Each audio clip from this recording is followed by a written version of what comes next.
আজকে আমি ফেসবুকের মধ্যে অফিসিয়ালি একটা ডিক্লার দিতেছি।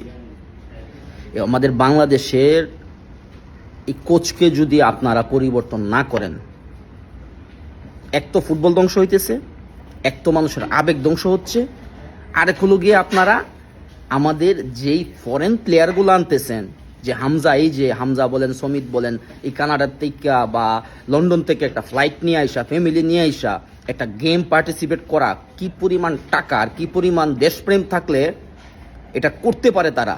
এই আনারি একটা কোচ আর আনারি একটা গোলকিপার নিয়ে আপনারা মনে করেন যে নাটক শুরু করছেন। যদি এটা আপনারা চেঞ্জ না করেন, কয়দিন পরে হামজারেও পাইবেন না, এই সমিতিরও পাইবেন না, প্রফেশনাল কাউরে পাইবেন না, আর আমার মতো আরেক পাগলেরও পাইবেন না। আপনাদেরকে নিয়ে কথা কমু, আপনাদেরকে কথা কমু, কি কথা বলবো?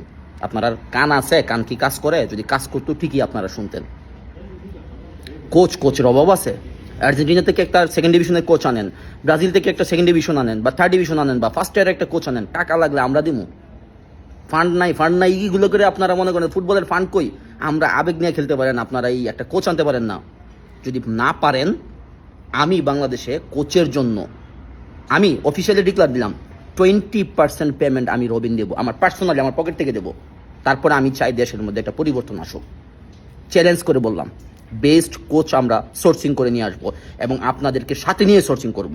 সেটা আর্জেন্টিনা হোক, ব্রাজিল হোক বা XYZ হোক, 5টা-10টা কোচ বাইছে আমরা একটা ভালো কোচ আনবো। একাডেমিক একটা কোচ দিয়ে আর কতদিন কিছু বলি না ভাই। কারণ কি জানেন, বললেই তো বলবেন রবিন বেয়াদব হয়। কি জানেন, বাংলাদেশে মাঝে মধ্যে একটু বেয়াদব হওয়া লাগে, বুঝছেন? আপনারা বাংলাদেশের কোচটাকে চেঞ্জ করেন ইমিডিয়েটলি। আমি আজকে অফিসিয়ালি তার বিরুদ্ধে কথা বলতেছি, নাহলে আমাদের ফুটবলও ধ্বংস হবে।